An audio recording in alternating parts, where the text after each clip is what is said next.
chairs do you have? Tamang-tama ba sa upuan niyo? Kulang? Kulang? Something fell. That's a 500 bill.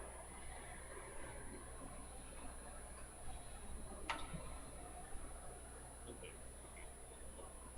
And then you check up no choice na tayong signal. Okay? You check out how many chairs do you need? Dalawa? Sige, tutuloy.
the name of the Father, and of the Son, and of the Holy Spirit. Amen. The grace of our Lord Jesus Christ, and the love of God, and the communion of the Holy Spirit be with you all. And with your spirit. Good morning and welcome to the Shrine and Minor Basilica of Our Lady of the Rosary of Manaoag. As we prepare ourselves to celebrate the sacred mysteries, we call to mind our sins and we ask God's mercy and forgiveness. In all humility, altogether we say, I confess to Almighty God and to you, my brothers and sisters, that I have greatly sinned in my thoughts and in my words, in what I have done and in what I have failed to do. Through my fault, through my most grievous fault. Therefore I ask Blessed Mary, ever Virgin, all the angels and saints, and you, my brothers and sisters, to pray for me to the Lord our God. May Almighty God have mercy on us, forgive us our sins, and bring us to everlasting life. Amen. Lord, have mercy. Lord, have mercy. Christ, have mercy. Christ, have mercy. Lord, have mercy. Lord, have mercy. Let us pray. O God, author of every mercy and of all goodness, who in fasting, prayer, and almsgiving have shown us a remedy for sin, look graciously on this confession of our lowliness, that we, who are bowed down by our conscience, may always be lifted up by your mercy. Through our Lord Jesus Christ, your Son, who lives and reigns with you in the unity of the Holy Spirit, God, forever and ever. Amen. Please be seated.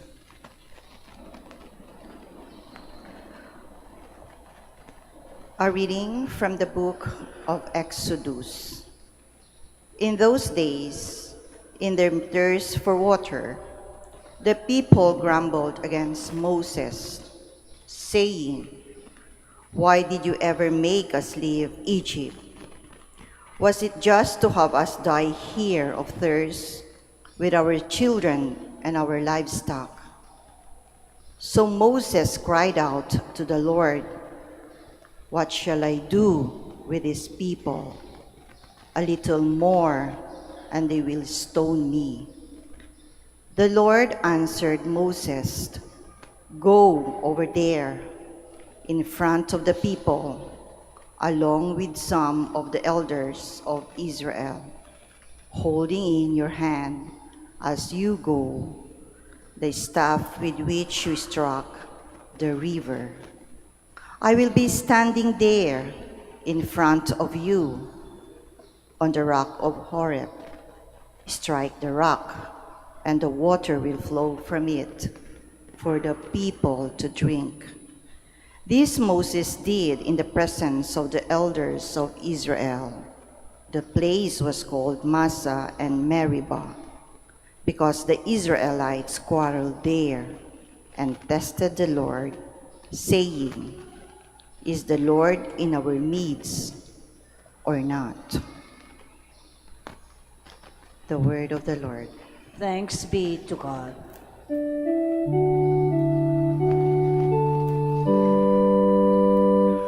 If today you hear his voice, harden not your hearts.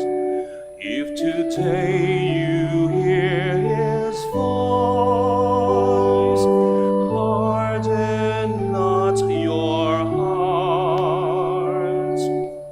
Come, let us sing joyfully to the Lord. Let us acclaim the rock of our salvation. Let us come into his presence with thanksgiving. Let us joyfully sing psalms to him. If today you hear his voice,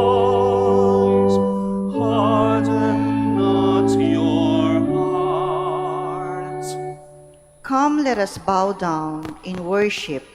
Let us kneel before the Lord who made us, for he is our God, and we are the people he shepherds, the flock he guides. If today you hear his voice, harden not your hearts. Oh, that today you would hear his voice. Harden not your hearts as at Meribah, as in the day of Massa, in the desert, where your fathers tempted me. They tested me, though they had seen my works. If today you hear his voice, harden not your hearts.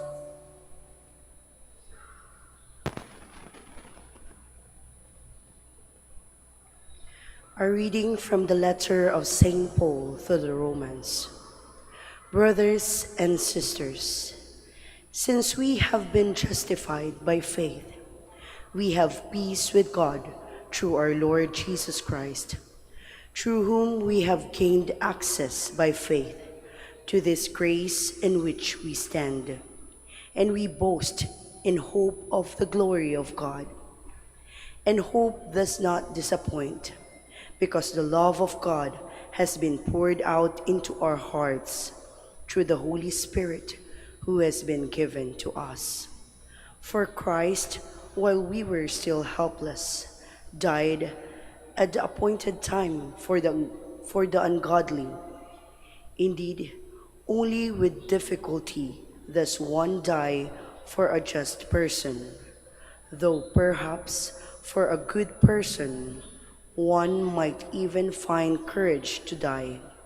But God proves his love for us, in that while we were still sinners, Christ died for us. The word of the Lord. Thanks be to God. Please stand. Glory to you, Lord Jesus Christ, Son of the living God. Lord, you are truly the Savior of the world. Give me living water, that I may never thirst again. Glory to you, Lord Jesus Christ, Son of the living God. The Lord be with you. And with your spirit. A reading from the Holy Gospel according to John. Glory to you, O Lord. Jesus came to a town of Samaria called Sychar, near the plot of land that Jacob had given to his son Joseph. Jacob's well was there. Jesus, tired from his journey, sat down at the well. It was about noon. A woman of Samaria came to draw water. Jesus said to her, "Give me a drink." His disciples had gone into the town to buy food. The Samaritan woman said to him, "How can you, a Jew, ask me, a Samaritan, for a drink?" For Jews use nothing in common with Samaritans. Jesus answered and said to her, "If you knew the gift of God and who is saying to you, 'Give me a drink,' you would have asked him, and he would have given you living water." The woman said to him, "Sir, you do not even have a bucket, and the cistern is deep. Where then can you get this living water? Are you greater than our father Jacob, who gave us this cistern and drank from it himself with his children and his flocks?"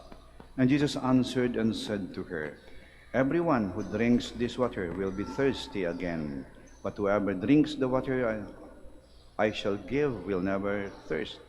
The water I shall give will become in him a spring of water, welling up to eternal life." The woman said to him, "Sir, give me this water so that I may not be thirsty or have to keep coming here to draw water. I can see that you are a prophet. Our ancestors worshipped on this mountain, but you people say that the place to worship is in Jerusalem. And Jesus said to her, Believe me, woman, the hour is coming when you will worship the Father neither on this mountain nor in Jerusalem. You people worship what you do not understand. We worship what we understand, because salvation is from the Jews. But the hour is coming, and now is here, when the worshippers shall worship the Father in spirit and truth, and indeed the Father seeks such people to worship him. God is spirit, and those who worship him must worship in spirit and truth. The woman said to him, I know that the Messiah is coming, the one called the Christ. When he comes, he will tell us everything. And Jesus said to her, I am he, the one who is speaking with you. Many of the Samaritans of that town began to believe in him. When the Samaritan came to him, they invited to stay with them, and he stayed there 2 days. Many more began to believe in him because of his word. And they said to the woman, We no longer believe because of your word, for we have heard for ourselves, and we know that this is truly the Savior of the world. The Gospel of the Lord. Praise to you, Lord Jesus Christ. Please be seated. Ngayong panahon ng Kwaresma, 3 bagay ang pinapagawa sa atin ng mas matindi. Ang magdasal, mag-ayuno, at magkawanggawa. Prayer, fasting, and almsgiving. Sa ating ebanghelyo ngayon, ang focus ay prayer. Prayer is a conversation, a heart-to-heart conversation with God. Yan ang dasal. Yung taimtim na pakipag-usap sa Diyos. At sa pakipag-usap na yan sa Diyos, sa ating pagdadasal, nakikilala natin ang ating sarili, naintindihan natin ang ating buhay, at nagiging malapit tayo sa Diyos. Yan ang nagaganap pag tayo nakikipag-usap sa Diyos. Sa ating ebanghelyo, nag-usap ang babaeng Samaritana at si Jesus. Hindi alam ng babaeng Samaritana, si Jesus ang kanyang kaharap. At kausap niya. At hindi niya alam, nagdadasal pala siya. Si Jesus ang nagsimula ng pag-uusap. Sabi niya sa babae, bigyan mo ako ng tubig. Ako'y nauuhaw. Di ba maalala natin, yan isa sa mga salita sa 7 huling wika. The 5th word, I am thirsty. Ako'y nauuhaw. Yan sinabi ni Jesus sa babae, ako'y nauuhaw. Ano ibig sabihin yan? Sabi ni Jesus, ako'y nauuhaw sa iyong pagbabalik loob. Ako'y nauuhaw sa iyong pagbabago. Ako'y nauuhaw sa iyong pagiging mabuting tao. Ako'y nauuhaw sa iyong kaligtasan. At simula silang mag-usap. Sa pag-usap kasi, may 2 bagay. May nagsasalita at may nakikinig. Hindi nag-usap yung sabay kayo nagsasalita, nag-aaway kayo nun. Hindi pag-usap yung sabay kayong nakikinig, natutulog lang kayo nun.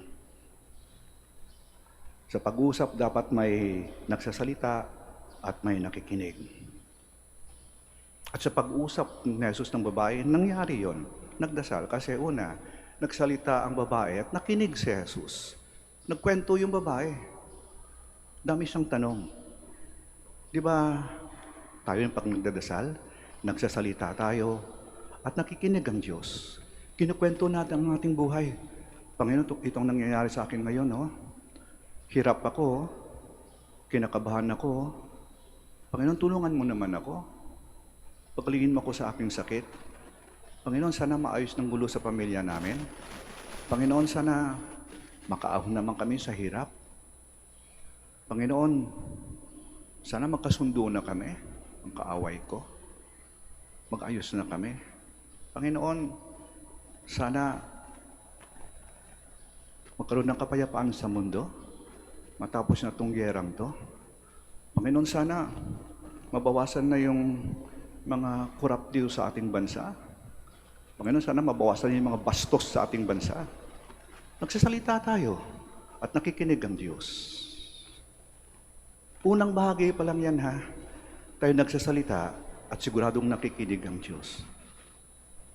Kuminsan kasi akala natin, pag tayo nakapagsalita na, nasabi natin ng gusto sa Diyos, tama na, alis na tayo. Hindi. Aba, maghintay ka. May kalang bahagi, paano yon? Magsasalita ang Diyos at makikinig ka. At ang Diyos, sa ikalang bahagi ng ating pagdadasal, nagsasalita siya. At iba pag nagsalita ang Diyos. Tahimik. God speaks to us in silence. Because silence is the language of God. Mas malakas mas matindi yung katahimikan. Kaya makinig kayo.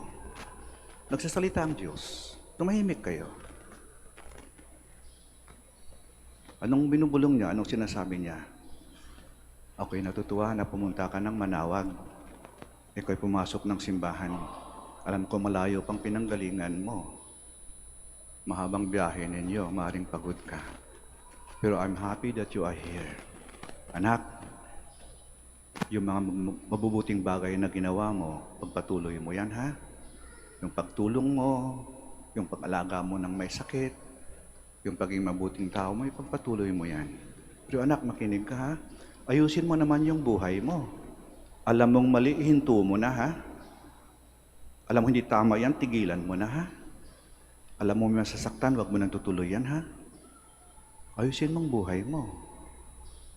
Sa Ebanghelyo, nang magsalita si Jesus, nakinig ang babae. Ano ba sinabi ni Jesus? Sabi niya, tawagin mo yung asawa mo. Sabi na ba, wala pa akong asawa. Sagot ni Jesus, wala kang asawa kasi yung 5 lalaking kinasama mo noon, hindi mo asawa. At itong lalaking kinakasama mo ngayon, hindi mo rin asawa to. Yan sa Jesus pa magsalita, prangkahan. Sinasabing totoo. At yung babae, imbis na magalit, natauhan siya. Nakita niya ang kanyang sarili. Naintindihan niya ang kanyang buhay. At lalo siyang naging malapit kay Jesus. Pag tayo nakikinig sa Diyos, makikita natin ang ating sarili. Oo nga pala, napakahina ako. Napakarupok ko. Ang dami ko nang ginawang kasalanan. Ang dami ko nang ginawang kalokohan, kabalbalan. Napakahina ako. At maintindihan mo, kaya pala, ganito yung buhay ko Magulo. Hindi ako kontento. Ako'y kinakabahan. Lagi akong galit. Wala akong kapayapaan. Hindi ako kontento sa buhay ko. At nandiyan ng babae, kaya pala, paiba-iba ng lalaki siyang kinakasama. Bakit? Sapagkat uhaw siya. Uhaw siya sa tunay na pagmamahal.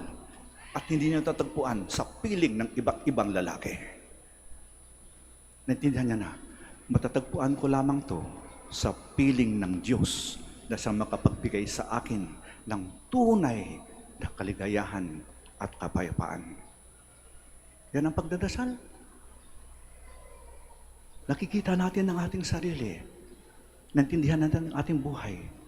At naging mas malapit tayo sa Diyos. Kaya nga ba't tinan nyo ngayon, loob ng simbahan, nagdadasal kayo parang kausap nyo ang Diyos. Napakalapit nyo sa mahal na ina, parang sarap lang ninyo Sa Jesus parang sa tabi lang ninyo Ang lapit-lapit nyo sa Diyos pag kayo'y nagdadasal. Ito gawain ko to, simula ng seminarista pa ako. Bago matulog sa gabi, sa kwarto ko, may mesa doon, may upuan ako. Maglalagay pa ako ng isang upuan sa harap ng mesa ko. At ini-imagine ko, itong wastong pag-imagine ini-imagine ko na sa harap ko si Jesus, nakaupo sa harap ko at kinakausap ko siya. Panginoon, salamat po sa araw na to Naging maayos, walang gulo, walang masamang nangyari. Pero sorry po, Panginoon, kasi kanina nagalit ako. Tumaas yung boses ko. Sorry po. Salamat po ha at binigyan mo ng linaw yung aking isipan nung may nagtanong kanina na nakapagbigay ako ng magandang sagot at magandang payo. Salamat po ha. Kanina nung may nagtaas ng boses, hindi ako pumatol. Naging mahinahon ako. Pag matutulog na po ako, sana gabayan mo ako. Pagpadala ka ng mga anghel, pangbantayan ko sa aking pagtulong. At may bukas, pagkising ko, maging maganda yung araw ko. Good night, Lord. Tulog na tayo. Ayan. Kausap mo ang Diyos.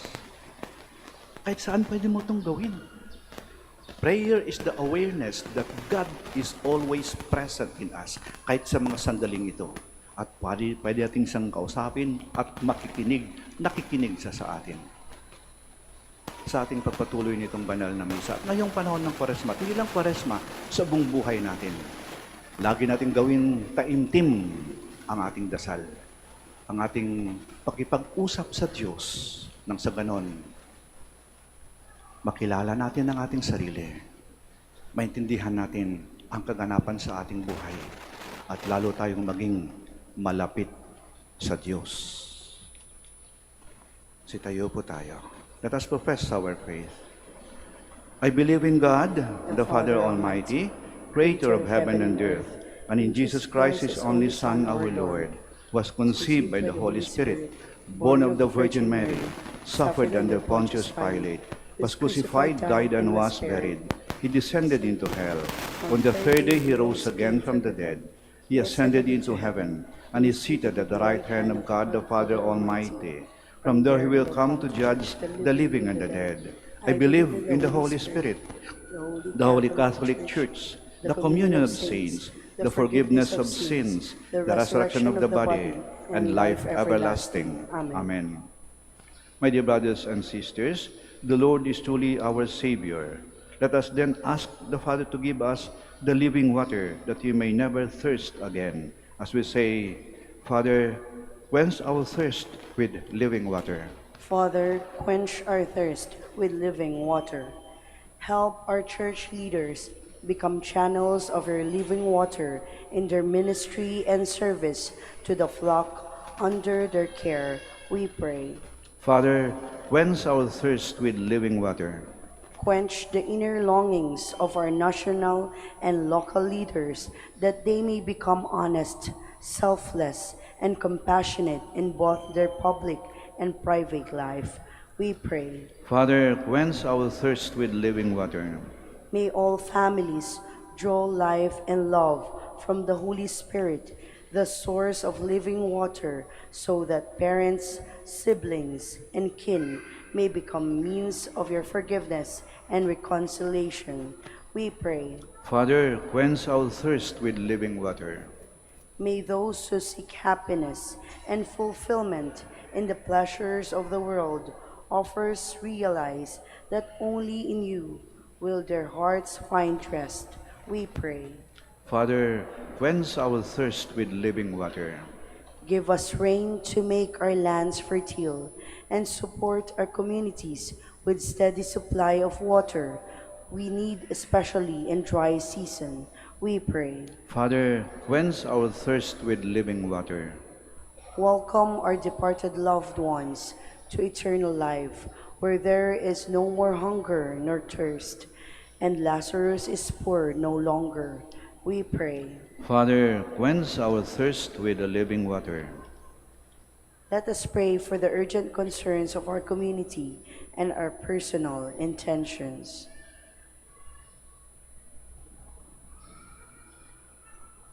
We pray. Father, quench our thirst with the living water. O loving Father, quench our inner thirst, that we may also become channels of your grace through Jesus Christ, our Savior, and our living water. Amen. Please be seated.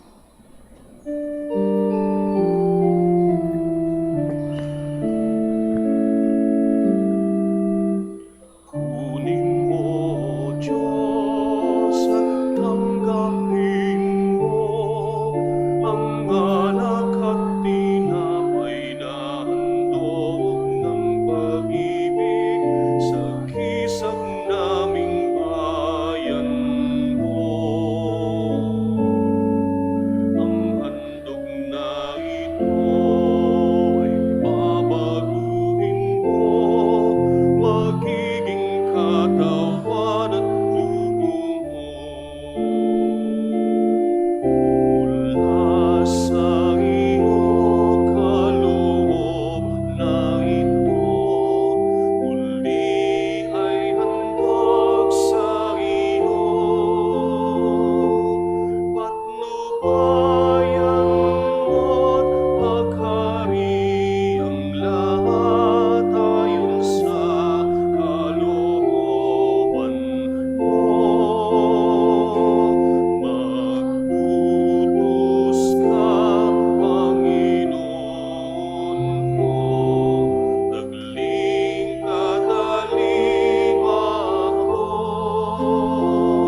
stand. Pray, my dear sisters and brothers, that our sacrifice may be acceptable to God, the Almighty Father. May the Lord accept the sacrifice at your hands for the praise and the glory of his name, for our good and the good of all his holy church.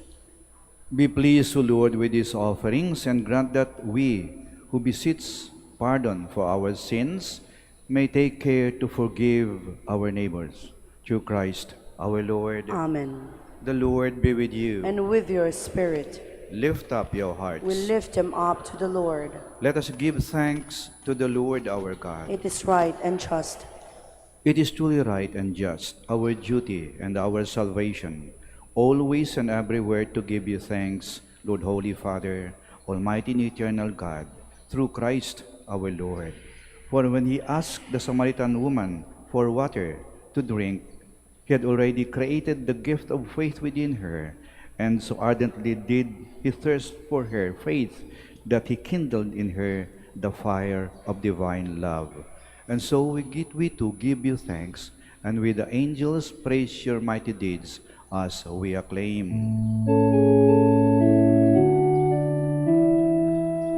Holy, holy, holy, Lord God of hosts. Heaven and earth are full of your glory. Hosanna in the highest.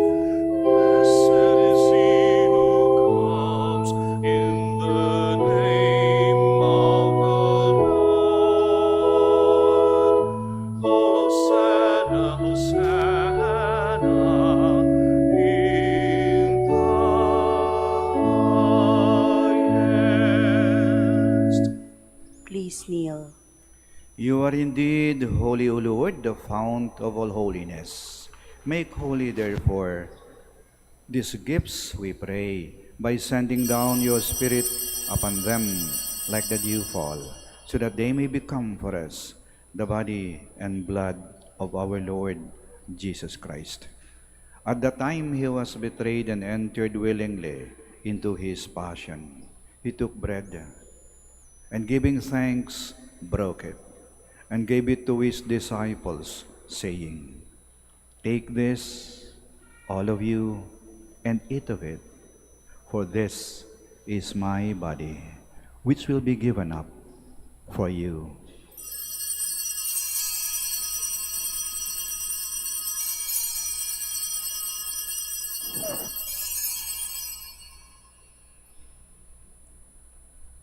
In a similar way, when supper was ended, he took the chalice, and once more giving thanks, he gave it to his disciples, saying, "Take this, all of you, and drink from it, for this is the chalice of my blood, the blood of the new and eternal covenant, which will be poured out for you and for many for the forgiveness of sins. Do this in memory of me."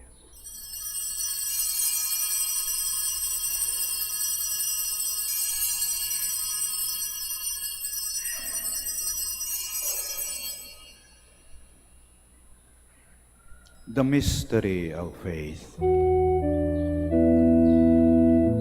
We proclaim your death, O Lord, and profess your resurrection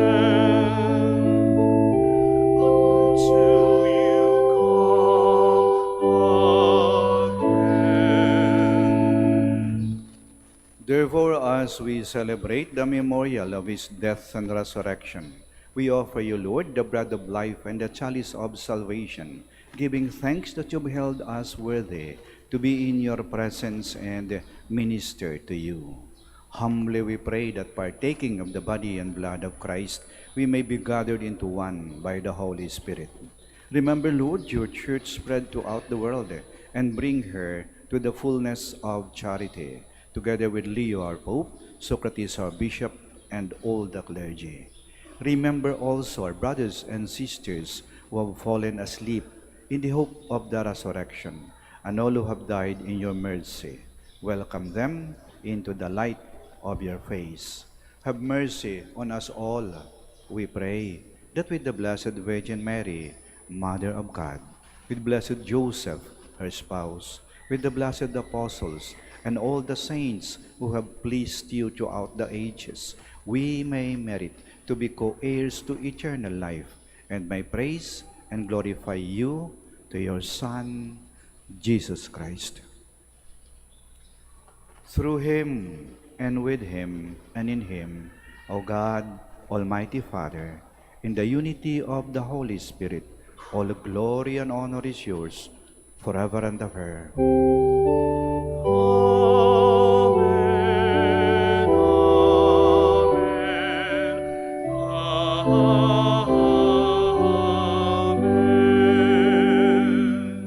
Please stand. Ngayon, muli nating kausapin ng Diyos sa magitan ng taimtim na pagdadasal ng Ama namin.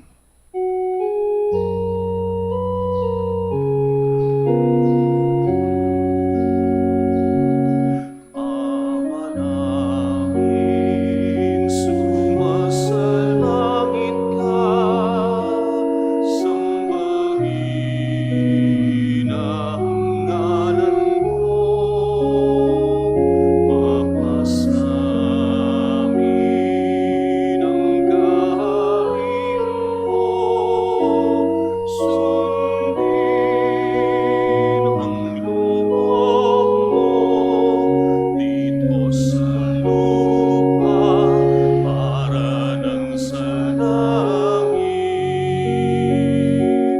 Bigyan mo kami ngayon ng aming kakanin sa araw-araw.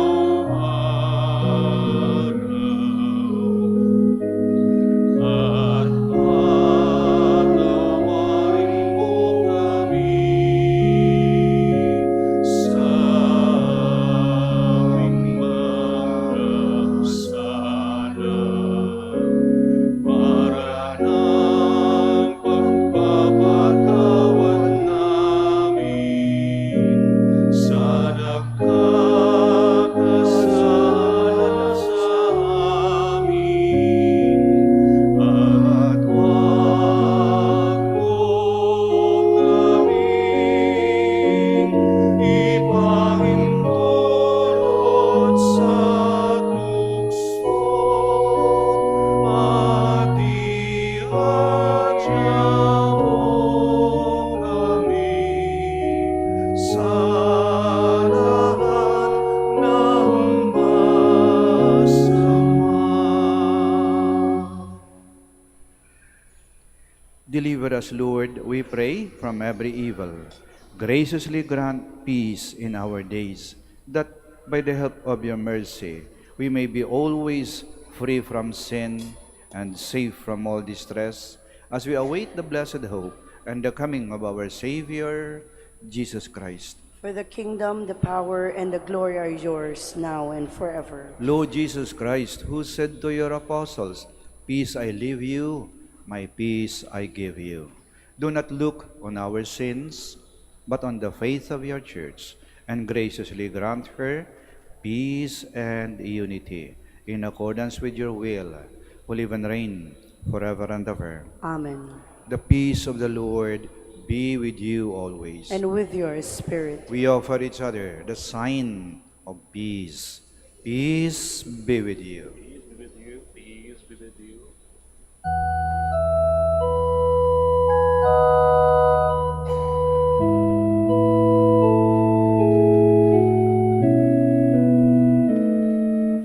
Lamb of God, you take away the sins of the world. Have mercy,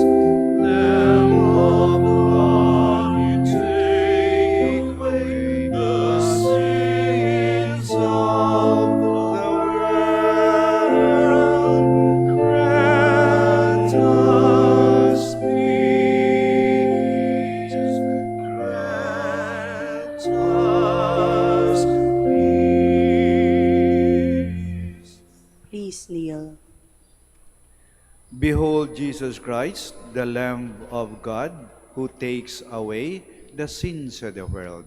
Blessed are those called to the supper of the Lamb. Lord, I am not worthy that you should enter under my roof, but only say the word, and my soul shall be healed.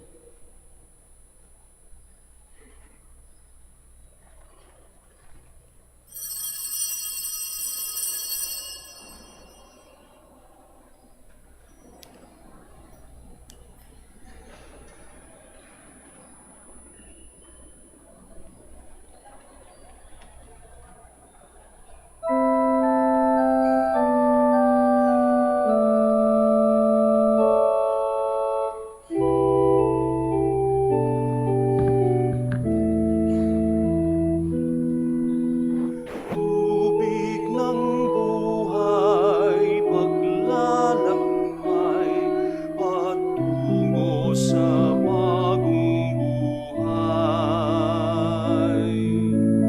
O Jesu Kristo, aming gabay, paspasan mo ang aming alay.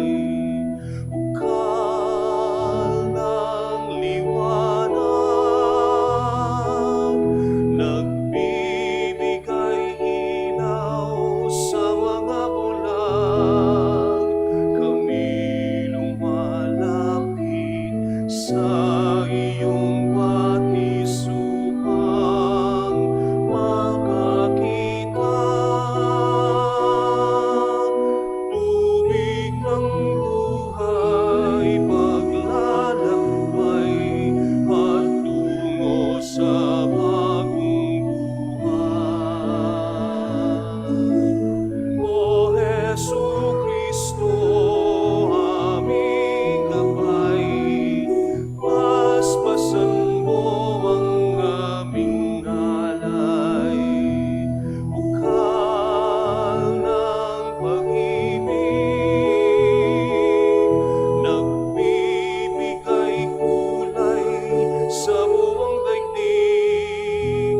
Kami lumalapit sa iyong batis upang magmahal.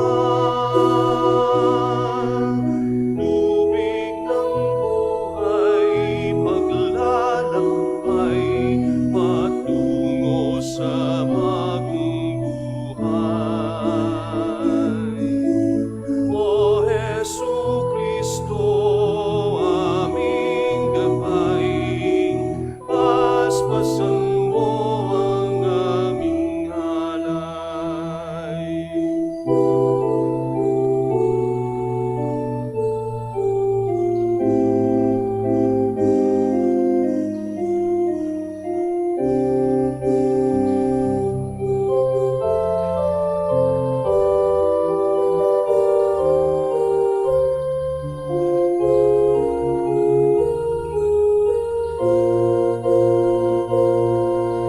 Kal ng pag-asa, nagbibigay buhay sa nagkasala. Kami lumalapit sa iyong batis upang mangarap pa.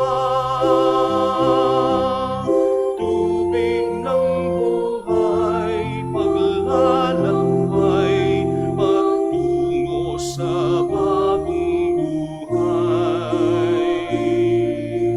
O Jesu Kristo, aming gabay,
surrounds me, defend me.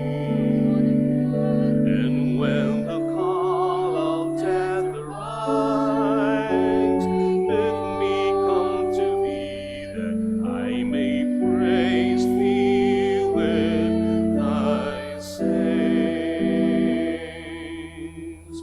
forever.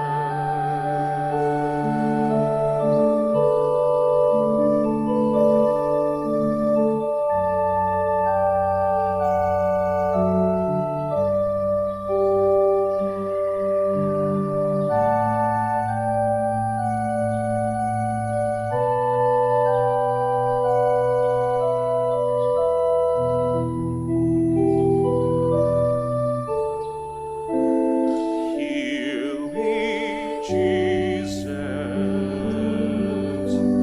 Hide me in thy wounds, that I may never leave thy side. From all the evil that surrounds me, defend me. And when the call of death arrives, bid me come to thee, that I may praise thee with thy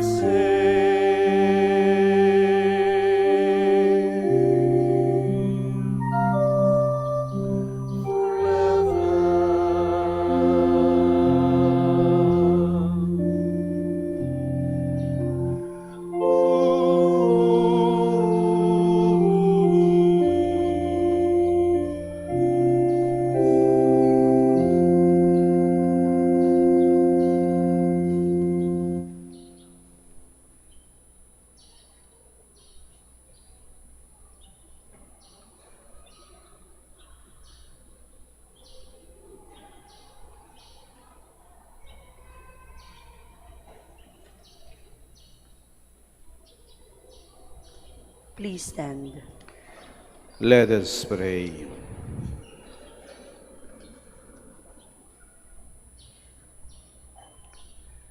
As we receive the pledge of things yet hidden in heaven and are nourished while still on the earth with the bread that comes from on high, we humbly entreat you, O Lord, that what is being brought about in us in mystery may come to us to completion. Through Christ our Lord. Amen.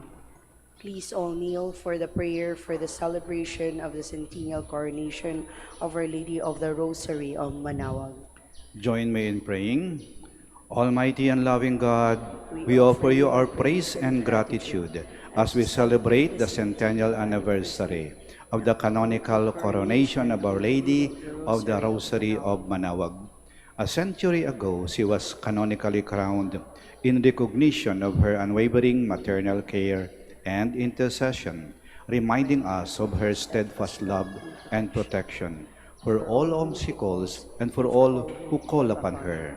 We honor Our Lady, Inan Maria, our Mother, crowned in glory, who always leads us closer to you.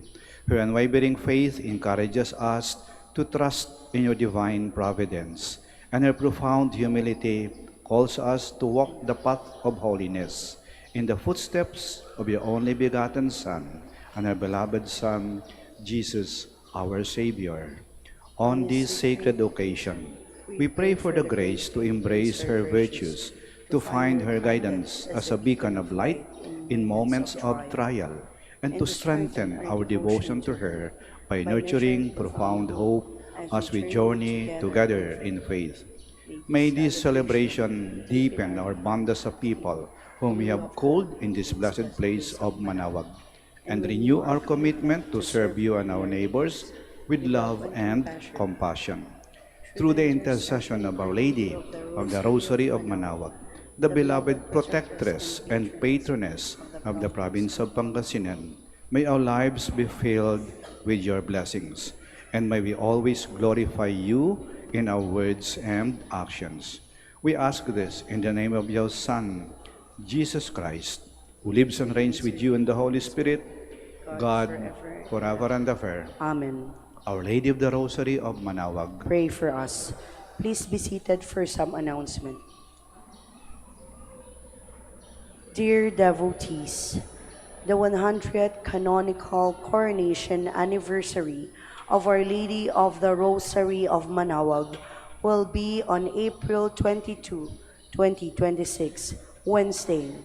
The Novena Masses will start from April 13 to 21, 2026, from 5 a.m., 6 a.m., 7:30 a.m., 9 a.m., 10:30 a.m., 12 noon, and 4:30 p.m. If you wish to sponsor one or several masses, you may fill out the form at the counters for masses area and submit it with your donation, where you will be provided with an acknowledgement receipt, or you may visit www.manawagminorbasilica.org for the online pamisa. All names of donors and sponsors will appear in the electronic souvenir program. Thank you very much for your continued support. Please stand. Maraming salamat po sa inyong pagdalo at pakikiisa sa banal na misa. At patuloy po nating pagnilay-nilayan at isabuhay ang mensahe ng Panginoon sa misang ito. Lagi nating gawing malalim, tunay at totoo ang ating pagdadasal, ang ating pakipag-usap sa Diyos. Nang sa ganon, lalo nating makilala ang ating sarili. Maintindihan natin ang mga nagaganap sa ating buhay at lalo tayong maging malapit sa Diyos. Mag-ingat po kayo sa pag-uwi at naway lagi po kayong pagpalain ng ating Panginoon at ng ating mahal na Ina. Hanggang sa muli po. The Lord be with you. And with your spirit. May Almighty God bless you, the Father, the Son, and the Holy Spirit. Amen. Our celebration of the Mass is ended. We go to love and to serve the Lord. Thanks be to God. Prayer for the blessing of the sick. Ngayon po yung dasal po para sa mga may sakit. Yung mga may sakit po na naririto po ngayon. At kahit wala po rito, pero naalaala po natin sila. At maring ang kanilang sakit o karamdaman ay mas malubha kaysa sa atin. Isama po natin sila sa dasal na ito. Marahan po nating banggitin ang kanilang mga pangalan. At kahit sa dasal, tinuturuan tayo ng Panginoon na unahin natin ang iba, lalo ng higit nangangailangan. Prayer for the blessing of the sick. Lord and Father, Almighty and eternal God, by your blessing, you give us strength and support in our sickness. Turn with kindness toward our sick brothers and sisters. Free them from all illness and restore them to good health. Through the intercession of Our Lady of the Rosary of Manaoag, we ask this through Christ our Lord. Amen. Prayer for the blessing of religious articles. Yung may mga pabendisyonan po, mangyari po na pakitaas lamang po ng mga pabibendisyonan po ninyo at huwag na po kayong umalis sa inyong mga kinaroroonan. Kami na po ang lalapit sa inyo. Blessed be your name, O Lord. You are the fount of all blessing, and you look with favor upon the devout practices of your faithful. Draw near, we pray, to these your servants, and as they use the symbols of their faith and devotion, these rosaries, candles, images, crucifixes, oil, scapulars, Bibles, prayer books, and other articles of prayer and devotion. Grant that they also may strive to be transformed into the likeness of Christ your Son, who lives and reigns with you forever and ever. Amen. Our Lady of the Rosary of Manaoag, Pray for us. in the name of the Father, of the Son, and of the Holy Spirit. Amen.